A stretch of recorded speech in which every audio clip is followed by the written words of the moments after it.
Hello friends, कैसे हैं आप सब और कैसी चल रही है आपकी प्रिपरेशन। आज के इस वीडियो में हम ब्रिटिश पोइट्री का प्रीवियस क्वेश्चन पेपर कवर करने वाले हैं, बिल्कुल लेटेस्ट जून 2024 का। मेरे पास काफ़ी रिक्वेस्ट्स आ चुकी हैं कि मैम इस पेपर को कवर करवा दीजिए। ऑल्दो मैंने पीडीएफ में ऑलरेडी प्रोवाइड कर दिया है, लेकिन मैं यहाँ पर भी आपसे थोड़ा डिस्कस कर लेती हूँ कि किस तरीके से आपको आंसर लिखना चाहिए।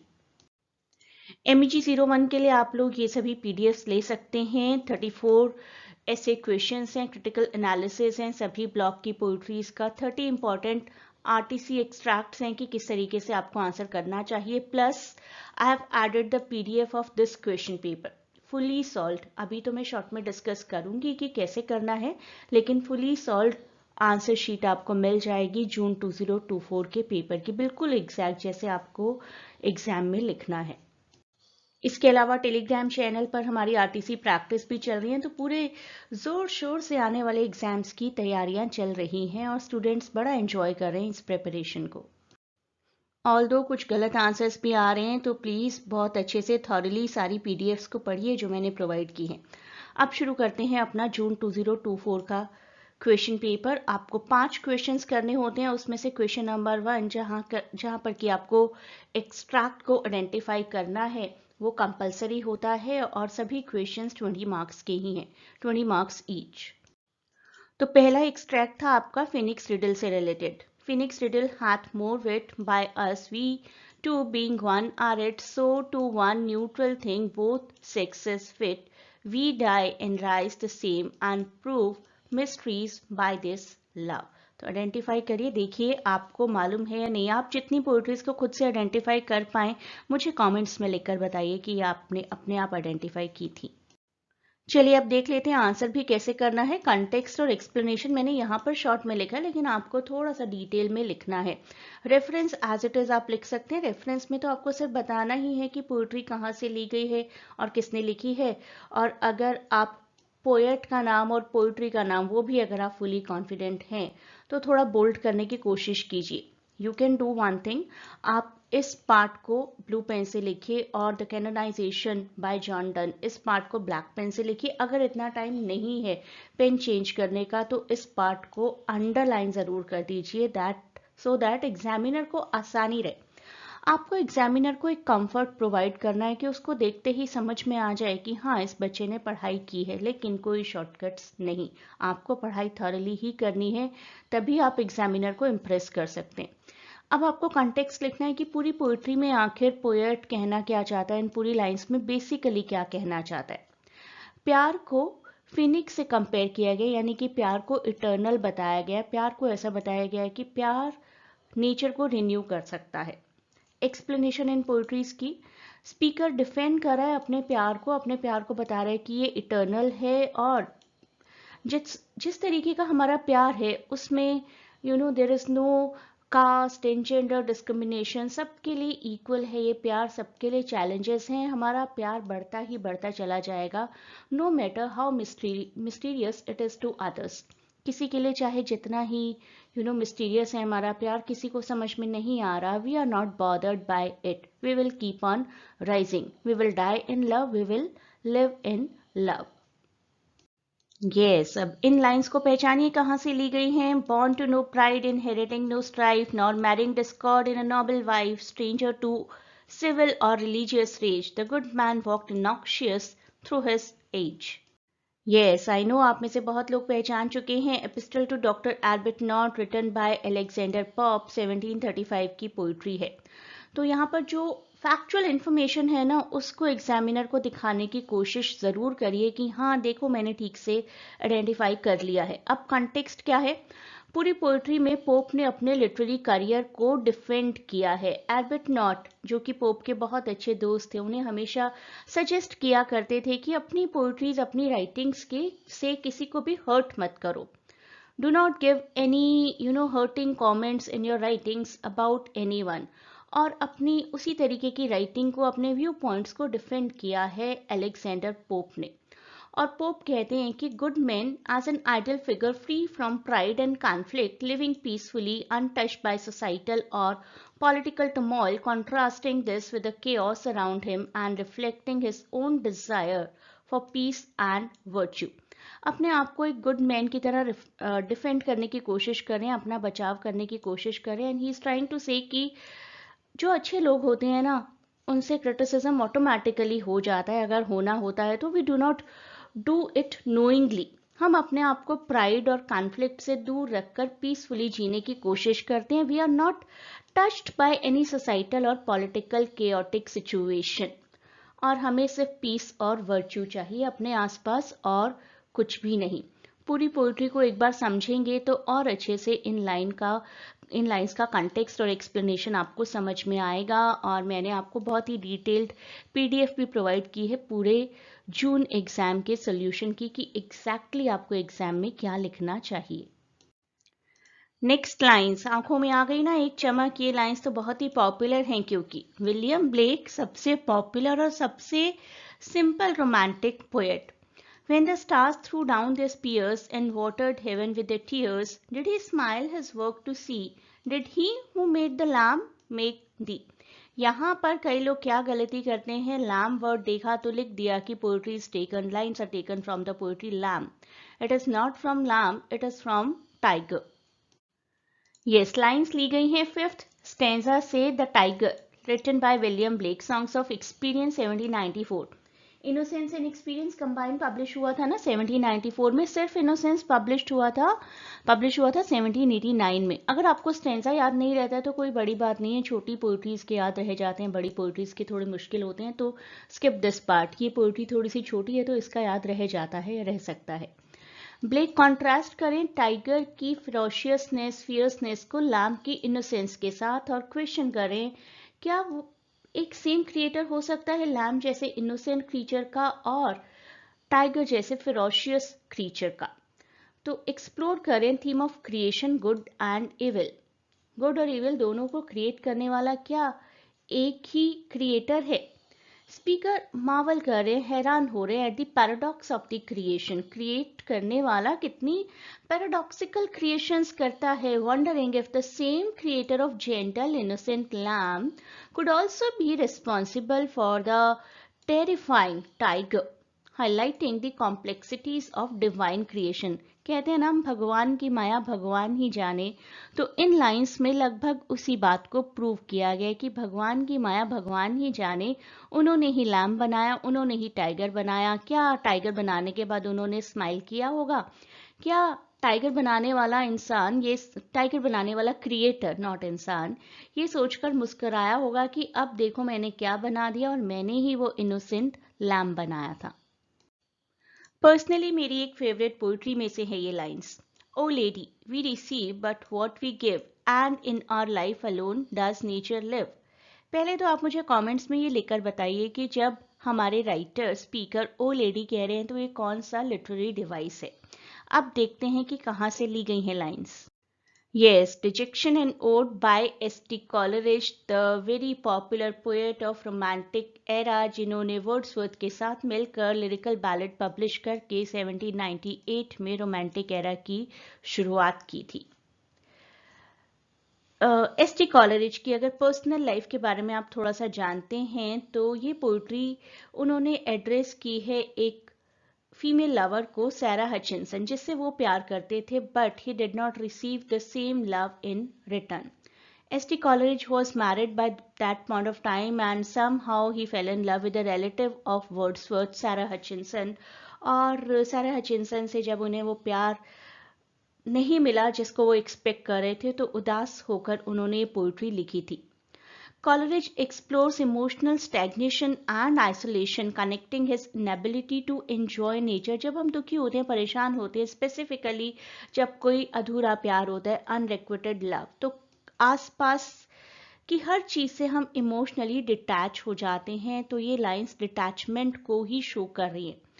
Coleridge सजेस्ट करें इन लाइंस में that emotional openness is necessary to fully experience life and nature. कई लोग होते हैं ना, बिल्कुल भी खुद को एक्सप्रेस करना नहीं जानते हैं, बिल्कुल ही प्रैक्टिकल होते हैं, उनके साथ बात करना मुश्किल हो जाता है। लेकिन रोमांटिक पोएट्स जितने भी होंगे बहुत ही एक्सप्रेसिव रहे होंगे अपने टाइम में।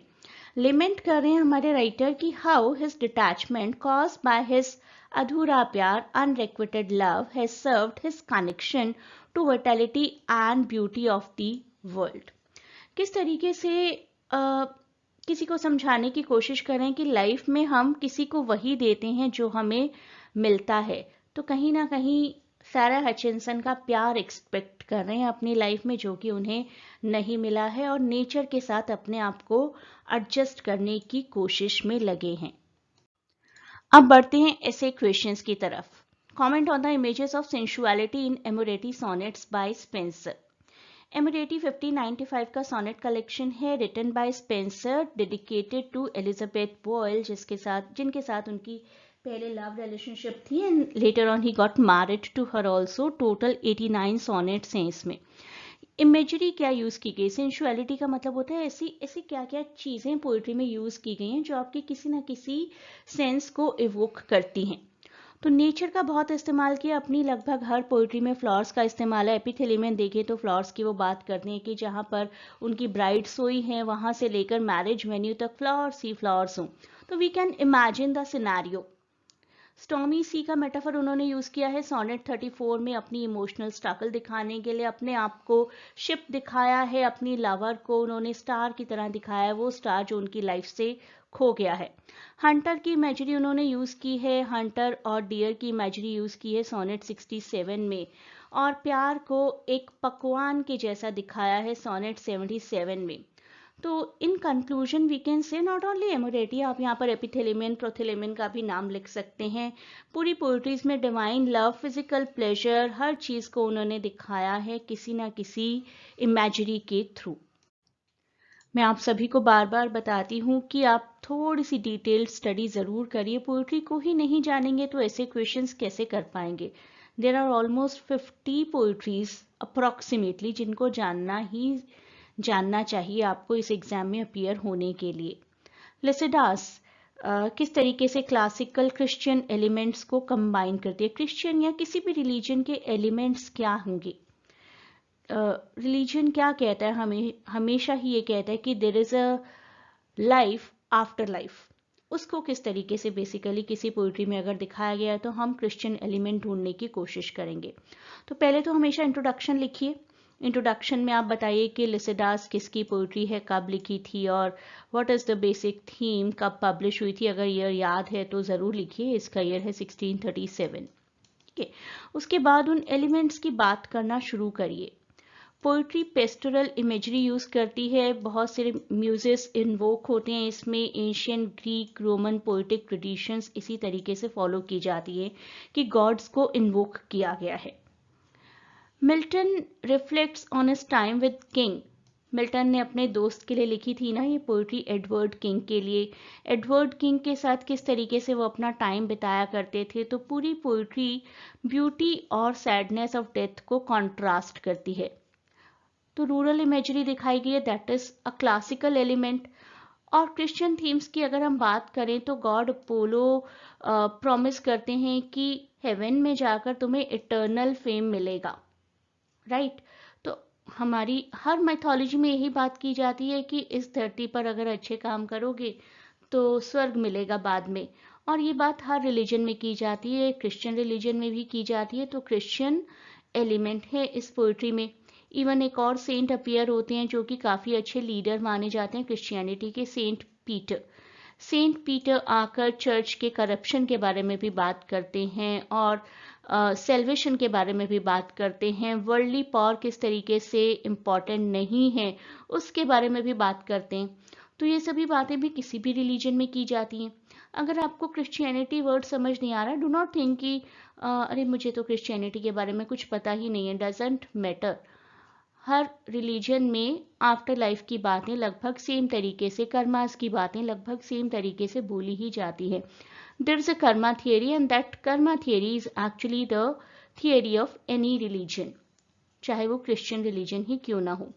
क्रिश्चियन मैसेज दिया गया रिसरेक्शन का कि यहाँ पर ही डेथ हुई है सिर्फ, लेकिन जैसे सूरज ढलने के बाद दोबारा उगता है, your friend will rise to eternal life in heaven. पूरी पोइट्री आप समझेंगे ना तो अच्छे से इस आंसर को डिटेल में लिख पाएंगे। नेक्स्ट क्वेश्चन देखिए, comment on the elements of romanticism in Dejection and Ode. Dejection से ही हमने अभी एक आरटीसी भी की है और अब क्वेश्चन आ गया, how lucky the person will be जिसने ये पोइट्री की होगी अच्छे से कवर। डिजेक्शन, इसका इंट्रोडक्शन लिखिए। सबसे पहले आपको इंट्रोडक्शन लिखना चाहिए कि पोइट्री किसने लिखी, कब पब्लिश हुई, ईयर याद है तो बहुत अच्छी बात है, नहीं तो एक या दो लाइंस में बेसिक थीम जरूर लिखिए। इमोशंस के बारे में है, नेचर के बारे में है, क्रिएटिविटी के बारे में है, स्पीकर के अंदर की दिल की हलचल को बता रही है, इनर टर्मोइल को दिखा रही है। इसके बाद आप रोमांटिसिज्म के एलिमेंट्स लिखने शुरू करिए। इमोशनल डिस्ट्रेस, इमोशन किस तरीके की पोइट्री में नजर आता है, रोमांटिक पोइट्रीज में।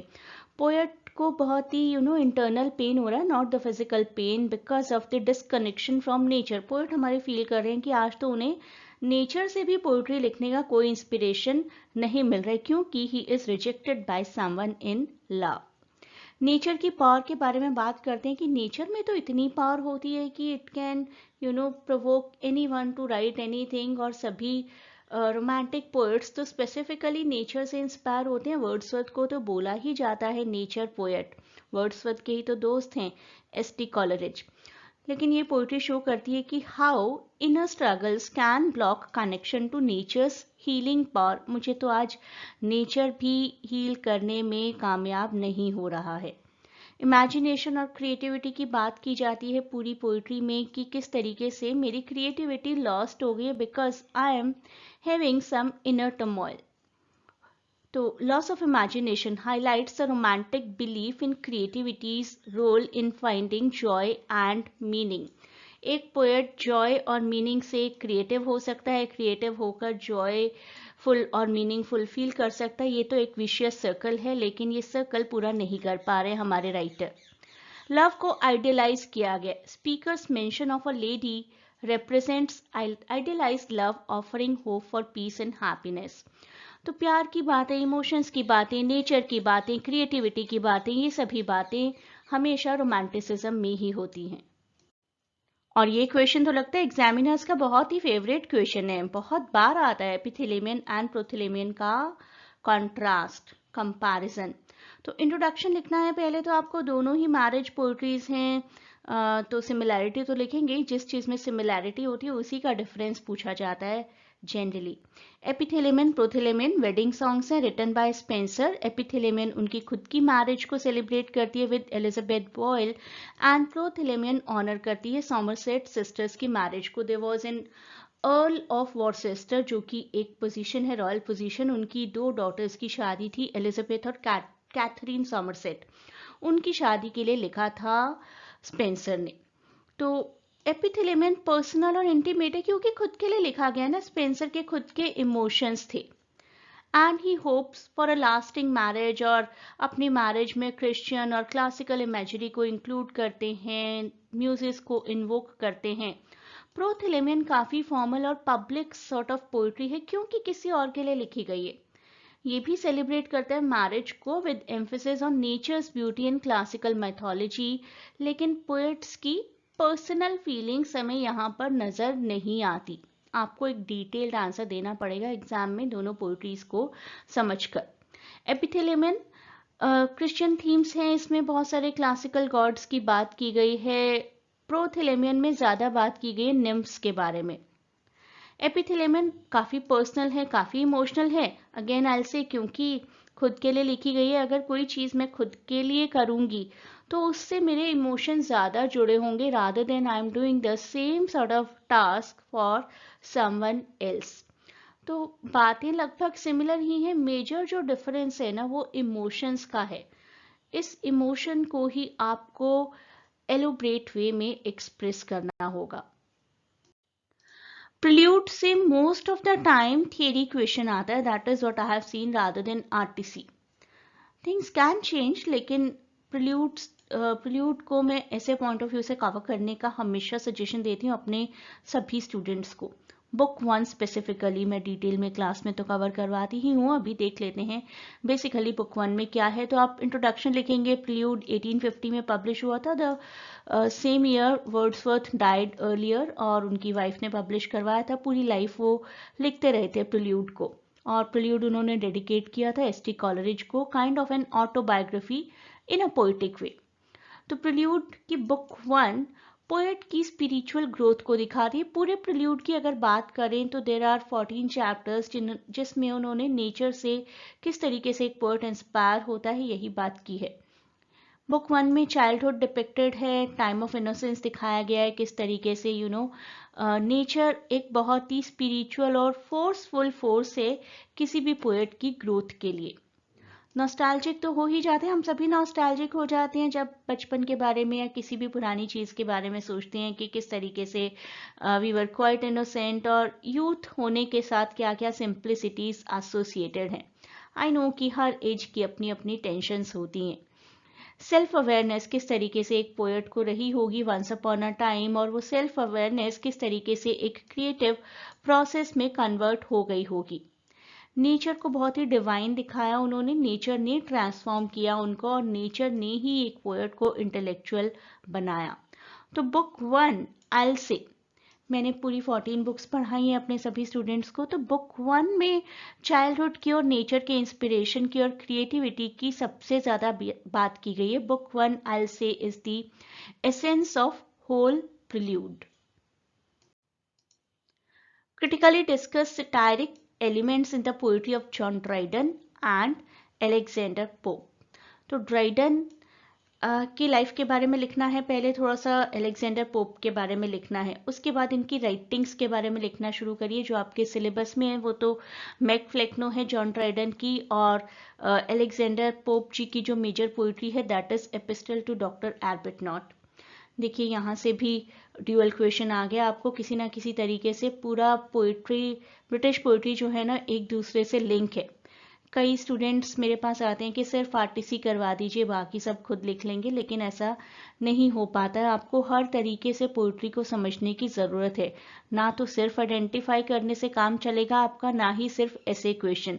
आइसोलेशन में आप पोइट्रीज को कवर कर ही नहीं सकते, जिस तरीके से आप लिटरेरी क्रिटिसिज्म को आइसोलेशन में कवर नहीं कर सकते ना, वैसा ही पोइट्री भी है। तो मैक फ्लेक्नो में किस तरीके से मॉक हीरोइक जॉनरा को इस्तेमाल किया है, शेडवेल नाम के अपने कॉन्टेम्प्रेरी पोएट को मॉक किया है कि इनके पास तो बिल्कुल टैलेंट नहीं है पोइट्री लिखने का, फिर भी he is being coronated for the next king. लेकिन किस तरीके से इनडायरेक्ट लैंग्वेज यूज की गई, कहीं भी पूरा नाम इस्तेमाल नहीं किया है जॉन ड्राइडन जी ने, नोइंगली कि कहीं कोई केस ना हो जाए। तो एसएच वर्ड यूज किया है और थॉमस शेडवेल के लिए टीएस वर्ड यूज किया है। तो इस तरीके से उन्होंने एसएच और टीएस वर्ड यूज कर करके अपने फ्रेंड को बहुत ही अच्छे से लैंग्वेज को एलिवेट करके मॉक किया है। शेडवेल जी जो अपने टाइम के पॉपुलर पोएट थे, आज उनकी पहचान अनफॉर्चुनेटली ये रह गई है कि he is the person who is mocked in Mac Flecknoe, and that is the power of this mock heroic poetry written by Dryden. Epistle to doctor Arbuthnot में पोप ने अपने आप को डिफेंड करते करते भी अपने राइवल्स को अटैक कर दिया है, एडिसन को और हार्वे को अटैक कर दिया है इस पोइट्री में, जिसमें वो ये कहना चाह रहे हैं कि अब से मैं कोशिश करूंगा कि मैं किसी को अटैक नहीं करूंगा। कहते कहते भी उन्होंने कितनी ब्यूटीफुली अटैक कर दिया और अपने कॉन्टेम्प्रेरी पोइट्स के फ्लॉज दिखा दिए। दोनों ही पोएट सैटारिकल हैं, सोसाइटल फ्लॉज को हाईलाइट करने की कोशिश करते हैं। ड्राइडन ने फोकस किया है लिटरेरी टैलेंट के बारे में। उन्होंने कहा है कि कुछ लोगों में लिटरेरी टैलेंट बिल्कुल भी नहीं होता, बिल्कुल मीडियोकर होता है, फिर भी वो एक तरीके की सेलिब्रिटी बन जाते हैं। और पोप ने ज़्यादा बात की है किस तरीके से राइटिंग में जेलेसी और हिपोक्रेसी काम करती है। कंक्लूजन यही कि दोनों का ही शार्प विट था, हम कह नहीं सकते कि कौन पोएट दूसरे से बेटर है। आयरनी, शार्प विट, हाईलाइटेड एलिवेटेड लैंग्वेज, ऐसी लैंग्वेज और ऐसे टैलेंट को यूज करके बाकी सब लोगों के फ्लॉज को बड़े ही प्यार से लोगों के सामने लाना, ये टैलेंट भी सबके पास नहीं होता। ये क्वेश्चन करने के लिए आपको दो चीजें जानना जरूरी है। एक तो पूरी वेस्टलैंड पोइट्री, इसके सभी 5 पार्ट्स, और मॉडर्निज्म के क्या क्या फीचर्स होते हैं। तो पहले तो आप इंट्रोडक्शन लिखेंगे ही, 1922 की पोस्ट वर्ल्ड वॉर एरा को हाईलाइट करते हुए पोइट्री है written by T S Eliot. Fragmentation दिखाया गया है, पूरा वर्ल्ड बड़ा डिसजॉइंटेड था because of the after effects of the world war 1। तो जो भी सीन सिनेरियोज इमेजरी दिखाई गई है that has shown to be very much fragmented. लोग बड़े डिसइल्यूजन्ड है, क्या करें क्यों करें, इमोशनल एम्प्टीनेस नजर आ रही है हर सीन में। मिथ और इल्यूजन का भी इस्तेमाल किया है, मैथोलॉजिकल कैरेक्टर्स को दिखाया है, और ऐसा दिखाया गया है कि people are not able to concentrate on a fixed meaning in their life. और इवन इस पोइट्री के भी बहुत मल्टीपल मीनिंग सामने आते हैं। मॉडर्निज्म वर्क्स में ऐसा ही हुआ करता था।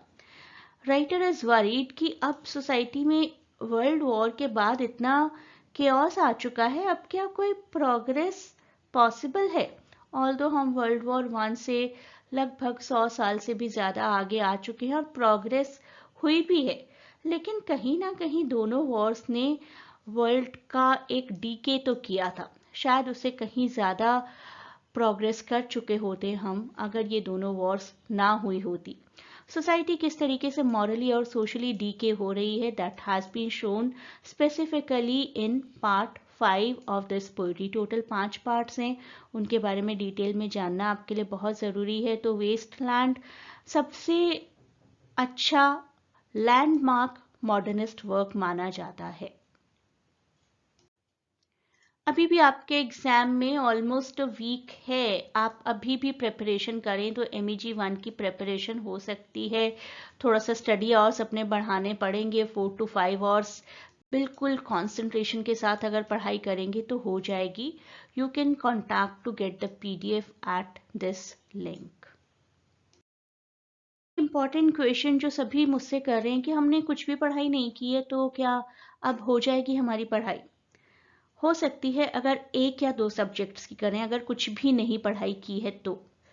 और अगर थोड़ी बहुत स्टडीज़ आपने की हैं, सिलेबस को एक बार देखा हुआ है, तो PDFs के थ्रू बहुत ही अच्छे से रिवाइज होकर आपका अच्छा एग्जाम हो सकता है। लेकिन ये PDF आपके लिए एक मैजिक की तरह, एक शॉर्टकट की तरह वर्क करेंगी कि आपने बस PDF पढ़ी 4 दिन और हर सब्जेक्ट का एग्जाम में फ्लाइंग कलर्स के साथ अपीयर किया, तो that can not be possible, right? I am giving you an honest review of the PDF से आप तब पढ़ सकते हैं जब आपके पास टाइम है या फिर आप पहले से सिलेबस को थोड़ा बहुत जानते हैं, but these PDFs are not the magical wands. Good luck to all of you. June exam के लिए लाइव बैचेस शुरू हो चुके हैं। If you want to join that, you can contact at the WhatsApp link given in description.